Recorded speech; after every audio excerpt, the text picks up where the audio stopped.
本当？見えないでしょ？どこにいるのかな？見えないよ。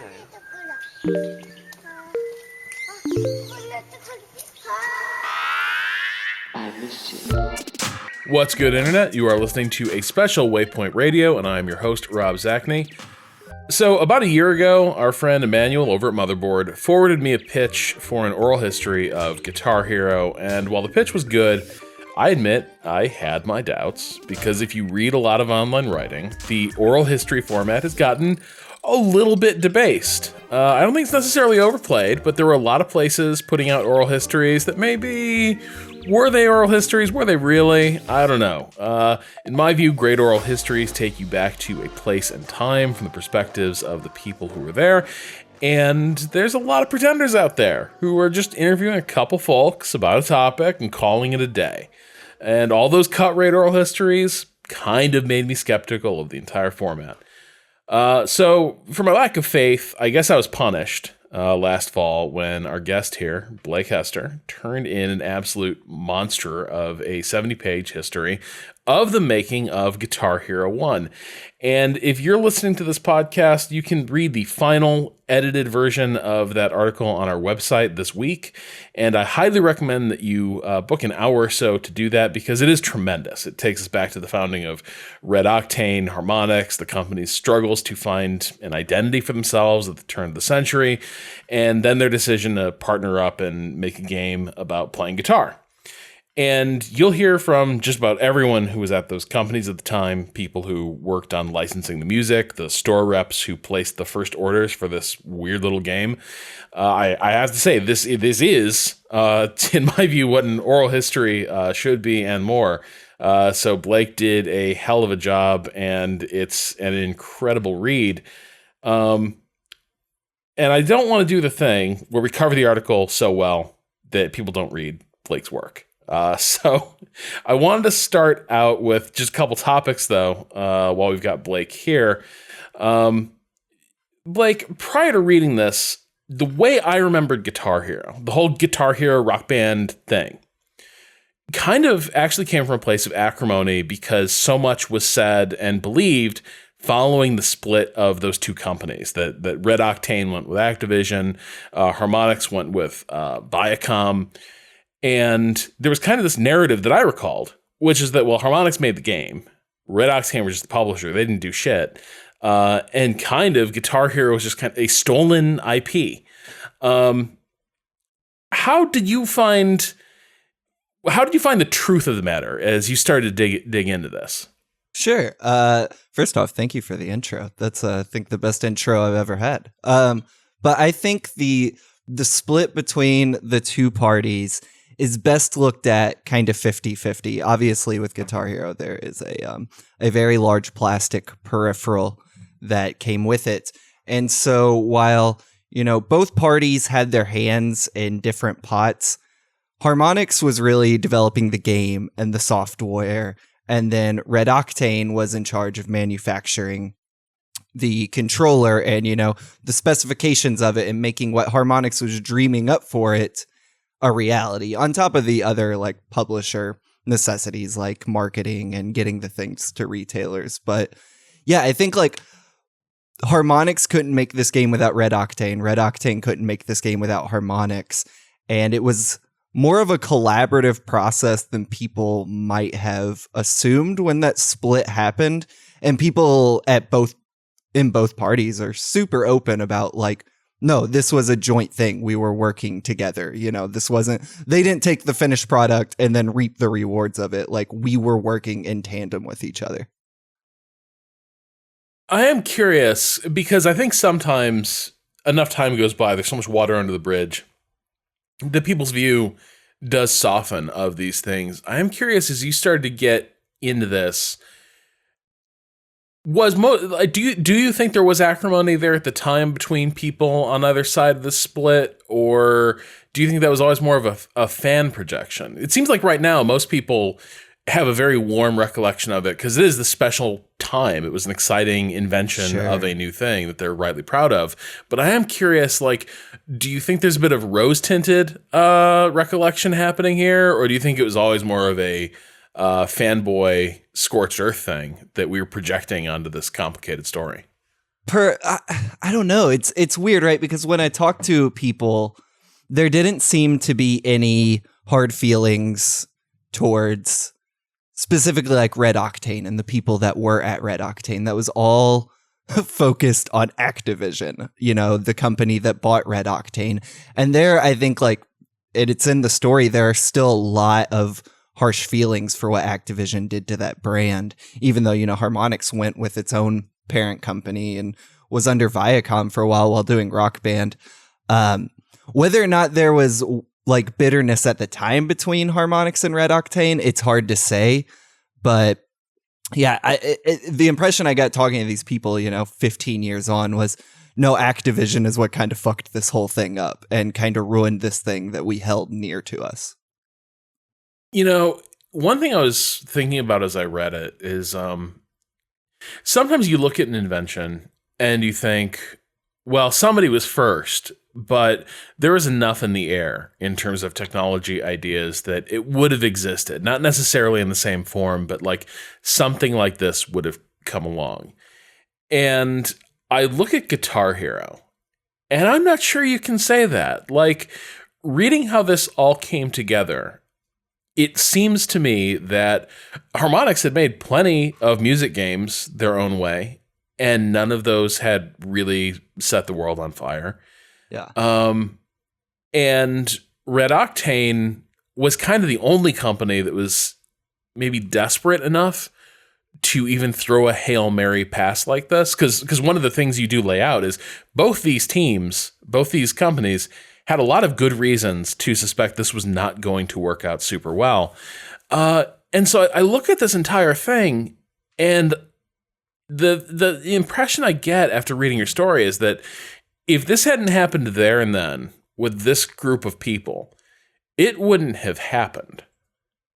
Yeah, I agree. I mean, at the time, there were other games in that niche, but they weren't super popular overseas. Like there was, or in America, I should say, sorry. Like there was Guitar Freaks, which is kind of the proto Guitar Hero.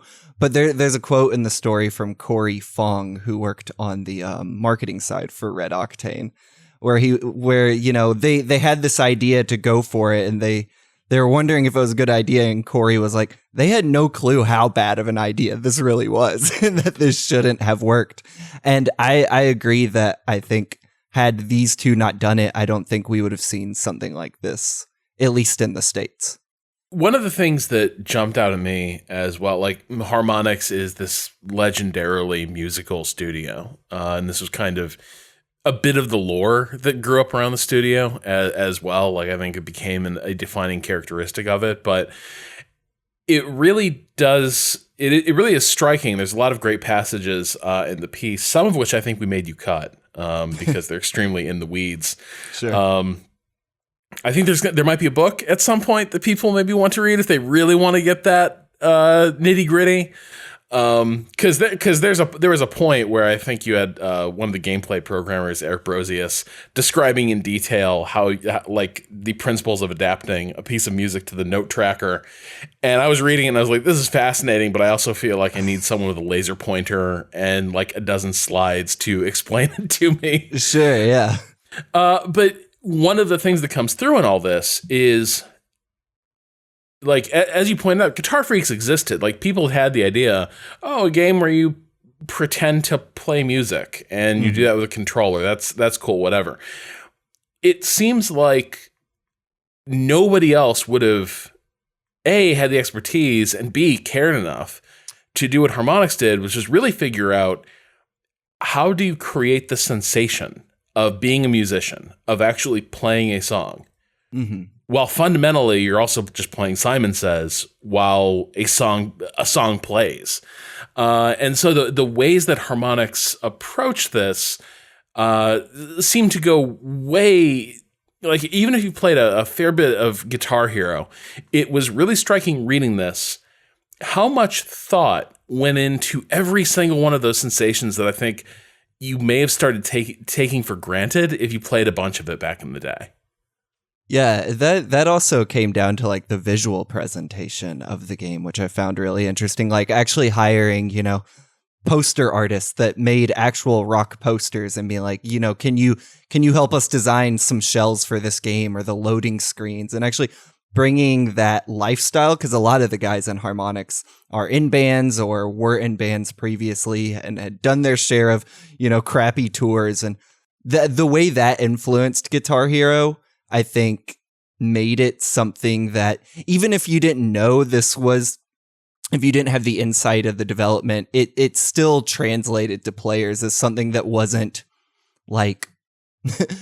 posing almost, if that makes sense. Like it had an authenticity there, or a passion that I think kind of spoke through just the product of it.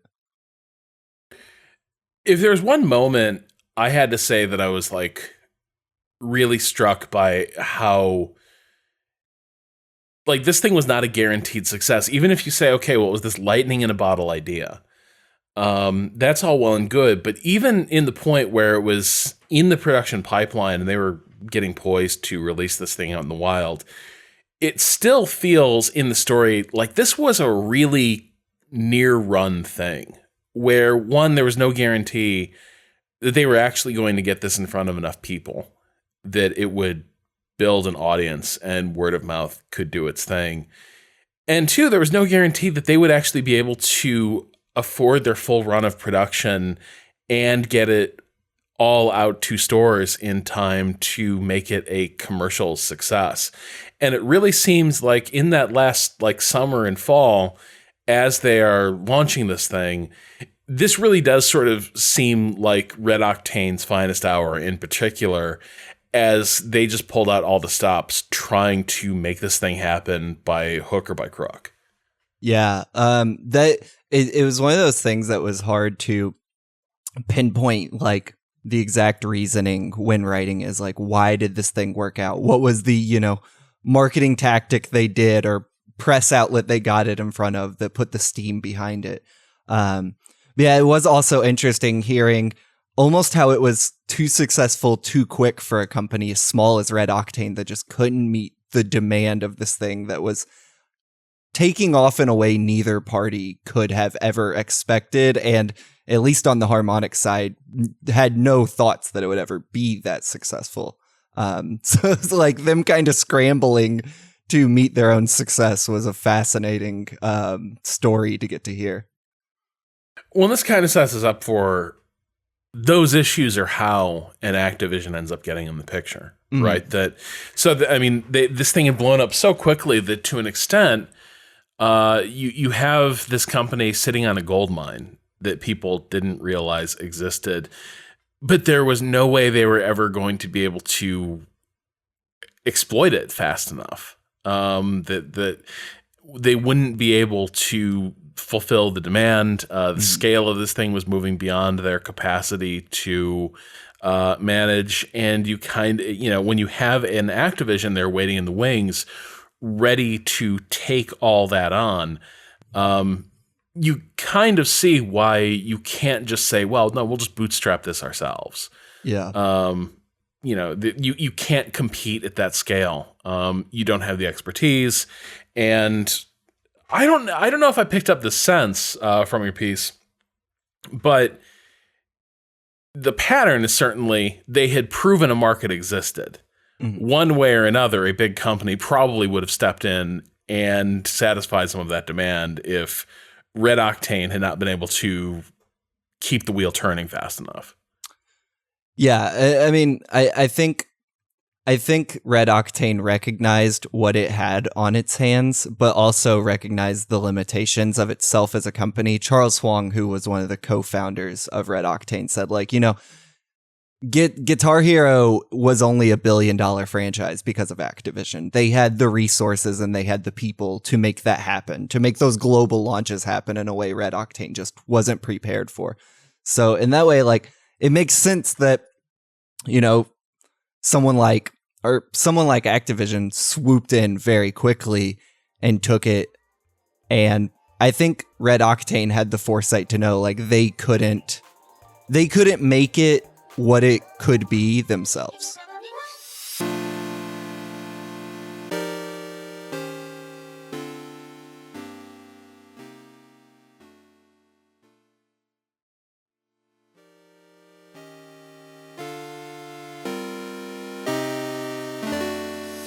I was also struck by how quickly it feels like, as sort of sore as a lot of the Harmonix folks might have been to see Guitar Hero go under new management, to be in a shootout with the likes of Neversoft. I was also struck by how quickly the Red Octane folks, now in their recollections, are saying that it kind of felt like, a bit of a Lando Calrissian. You got Invader to show up to Cloud City. This deal just keeps getting worse and worse. It seems like it didn't take long before Red Octane was certainly experiencing buyer's remorse, as they kind of didn't have a seat at the table the minute the ink was dry. Yeah, I guess I don't have the knowledge to know how much that decision to sell Red Octane to Activision was made, democratically, or if it was just the people at the top making the decision for everyone. But I think a lot of the people under, leadership at Red Octane felt really burned about the way Activision, annualized it and ran it into the ground, and seeing that genre not have the legs that people might have thought it could have if it became a smaller thing. This was something I've been thinking about a lot ever since I read the draft of this. So I've been sort of turning this over for a couple months. Like, on the one hand, I do totally believe the conventional wisdom that, like, when you laid it out in the piece, just how many music games came out at this tempo.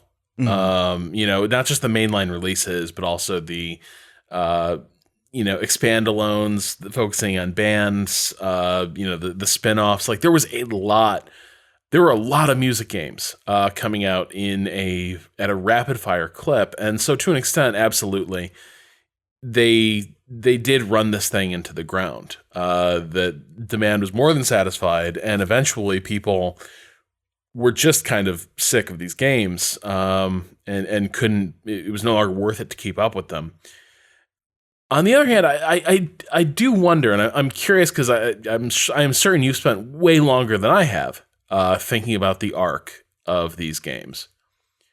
Do you think that if it had been handled a little more responsibly, if the tempo hadn't been so intense, do you think the music games would have stuck around? Like, do you think that moment could have been prolonged, where to this day people are being like, hey, let's bust out the Rock Band kit, let's bust out Guitar Hero?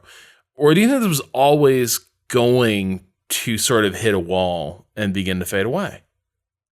I don't know. Yeah, I have thought about this, because it's like, people complain about annualized series still today, but Call of Duty still sells better than, anything else. But like, I do something someone said to me during it that I thought was interesting was there was a lack of innovation in terms of there was only so much they could do with those games before players just picked up a guitar of their own and went down that path. And, there's so much more room for experimentation and creativity there than something like Guitar Hero or Rock Band can offer. So I don't know if I have an answer or even a speculation. I think at the very least, if it wasn't pumped out so quickly and there weren't so many iterations coming out in a single year, then it would have had longer legs. Whether or not it would still be in 2021 we're getting Guitar Heroes, I can't say, but it is something I thought about. And I don't know, because they have tried to bring it back a couple of times. Harmonix has put out 2 new Rock Bands in the time since they stopped annualizing it, and I think neither of those did very well. But yeah, it's one of those things that's hard to say, but I do think about, and I don't know, it bums me out in a way that there aren't more games like that. I guess it lives on in like Clone Hero, but it bums me out that there doesn't seem to be a market even for that to resurge in a way, like when you see these rock bands not do as well as other ones. Yeah, I mean, it's so weird because, I mean, for me, I feel like when the new Rock Band came out, the all that I heard about was two things. One, it sounded like kind of a pain in the ass to redo your music library through that. And so I was like, the thought of digging through my old PSN account and getting all the stuff I'd bought, often on an impulse late at night, surrounded by friends, possibly drunk. Like I was like, oh, I don't know if I can, like, recovering that sounds like a nightmare. Especially when you factor in, like, I think there were weird exceptions. Like, I don't think the Beatles Rock Band stuff was, I'm not sure that was allowed to be carried forward in the same way. Oh, sure, yeah. But then the other issue was that, if memory serves, they had peripheral problems. The plastic gear was not as good when they sort of relaunched it. And so it's like one of those things where you're trying to spin up this machine that was really humming 10 years ago, and now you got to kind of recreate it. And people remember how good it was at its peak, and having the standard sort of go back to we're doing this over again. That's rough. It is rough to bring back. But that being said, I totally get what you're saying, because what I remember really marking the end of the Rock Band Guitar Hero phase in my friend circles, it wasn't that people were sick of Guitar Hero or Rock Band. It was that the people who were most into it, the thing that made it this whole crowd-pleasing, like, social experience for the entire friend group, a lot of folks began to getting in real music. Like, I remember suddenly people were like, I'm messing around a lot on Rocksmith now, which is like a pretty serious, like, guitar tutorial program. Yeah. And next thing I know, there was like the cut down group of people still playing Rock Band. And then there were people off playing in a makeshift band, learning to play together. And I think in a weird way, I'm sure that is exactly what people at Harmonix would have prayed was going to happen. But at the same time, it definitely is kind of those victims of its own success thing, because it formed this perfect on-ramp for a bunch of people who wanted to get into music, but it also began to divide the audience after a certain point, right? Like, you get so far into Rock Band, how long before you start thinking, hell with it, I can do all this. Why couldn't I just play? Yeah, I agree. I think by the time, for me personally, those games kind of petered out. Like, I was already in my own band in high school. It's like, why would I play Rock Band? I'll play in the real band. But I do wonder, I mean, I'm not, like, gonna say everyone my age that plays guitar is because they play Guitar Hero, but I do wonder, like, what kids see these days that makes them pick up a guitar. Like, do they have their own analog for, like, when I played Guitar Hero and was, like, really interested and bought my own guitar? Yeah, I agree that it was kind of a victim of its own success, and I think the people at Harmonix are stoked on that in a way, but then also, like, I don't think Harmonix has ever had a hit as big as Rock Band and Guitar Hero since, so I don't know. Yeah, I mean, and I do think I am curious how in years to come, like, what will be the moment where people are like, I'm going to get into music. Because to an extent, if you look at the musical fantasy that Harmonix is satisfying now, it's mixing, right? Yeah. It's DJing. And that might be where it's at to an extent, right? Like, if I'm thinking, if I'm into pop music now as a kid, does any of what I'm listening to necessarily fire me up to be like, I'm going to pick up, I'm going to learn guitar? Or am I sitting there being like, man, I need to learn production? Because I think it's the latter for a lot of pop music now. I think it might be more the latter. Sure. Yeah. I haven't played Fuser to know how well that presents that experience, but I've heard nothing but great things, and I'd like to see that kind of carry on that music making legacy of Guitar Hero, or influencing people to make music, even if it isn't, the music I'm specifically into, for sure. So I wanted to ask you a little bit about writing something like this. First of all, just out of my own morbid curiosity. Did you hand transcribe all this? How many of these were email interviews, and how many of these, to me, they read largely like phone conversations. I am curious, how much transcription did you have to do here? How many hours of conversations went into this? They were all phone calls but two. The buyer from Best Buy was an email interview, and then there was an interview I didn't use any of that was an email interview. Other than that, they were all phone calls, and I hand transcribed all of them myself, but except for one or two that I had a friend do, which is why there's a little special thanks at the bottom of the article. But yeah, other than that, I mean, each call was between an hour and 2 hours, so that multiplied by 26, 28, however many it ended up being. I don't know the exact numbers, but yeah.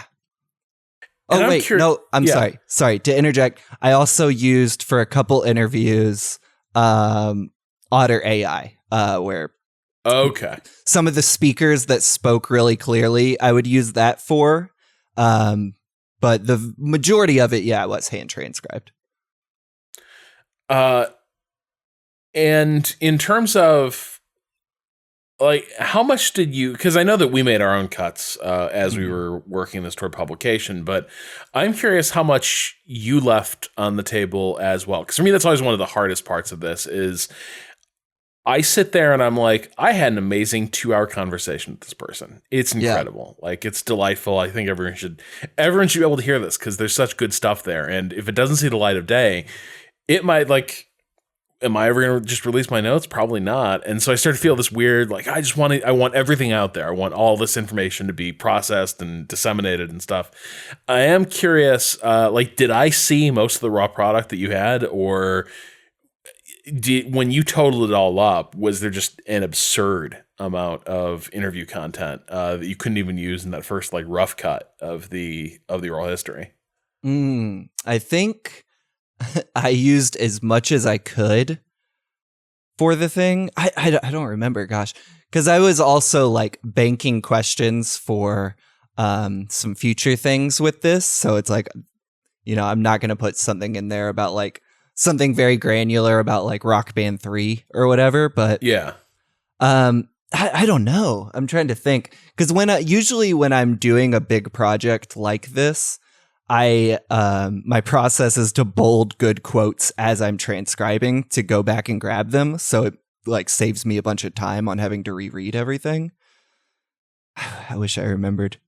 Yeah. I worked on the thing for a year, so it's hard to remember something. And I remember we like, I think it was in editing for about, like, 3 months, because, like, guilty confession here, this arrived and, like, I open it and I'm like, okay, so I just need to find time to edit a 70-page feature.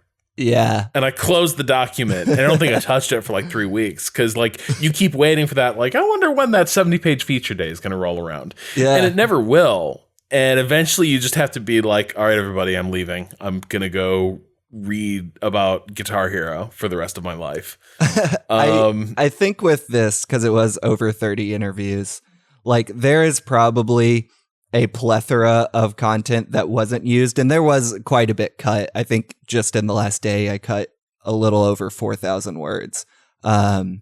I don't know what amount of that will see the light of day or be repurposed for other things in the future, but yeah, I'm interested to know, like, what that ratio would be now that you bring it up. I don't know. Yeah, so for people who are going to be reading this on our site, it's an incredible article, but I think it's worth mentioning that some of the packaging we did around this is also a bit unusual. The art for this, because, like, I had an idea, and if I'd known what it was going to entail, maybe I would have thought better of it. But there's a long section in the article, or at least there was, I don't know if any of this got cut, about the art style. And for Guitar Hero, and how much of it was influenced by gig posters, and how many of the artists who were at Harmonix and people they worked with were, like, legit, like, poster artists and graphic designers for bands. And so I got the idea where I was like, hey, what if we commissioned some of these people to do art for this article? And that ended with me talking to a couple of the Harmonix art team, namely their ex-art director, Ryan Lesser, and Paul Lyons. And they were so excited by the idea and hear about this project that rather than referring me to like freelancers that they'd worked with or something, they were like, nah, just let us do it. Let us illustrate this thing. And so, yeah, they were very accommodating because I came to them with a very last minute request for how this was going to go. And, they don't know me at all.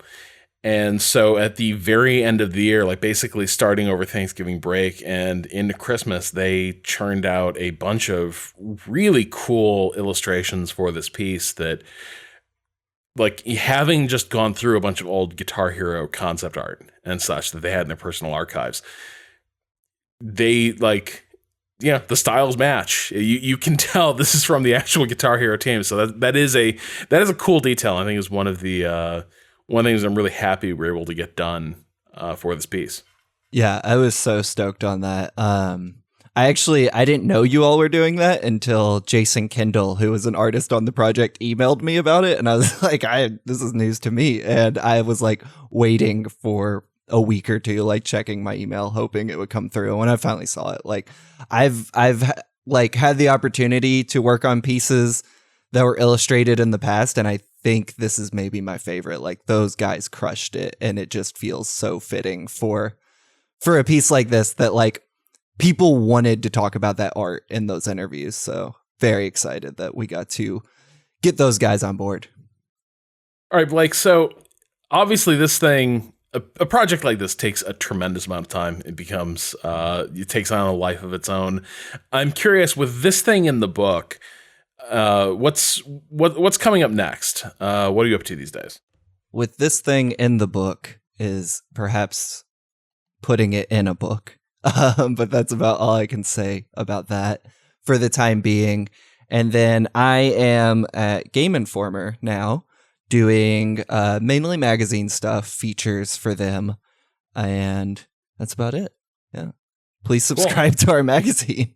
All right. Yeah. Read Game Informer. And where can people keep up with you personally if they're like a must know what Blake Hester is working on these days? Yeah, on Twitter, I am at, I guess fittingly enough for this conversation, at Metallica is rad. So you can follow me there, and I'm posting all my links and all that good stuff. Okay, perfect. You can keep up with everything we do at waypoint.vice.com. That is also where you can find Blake's oral history of Guitar Hero. Please do make the time to check it out. It is very, very cool. You can follow me on Twitter at Rob Zachney. You can follow the site on Twitter at Waypoint, on Facebook and YouTube at Waypoint Vice. Kato, where can people find you?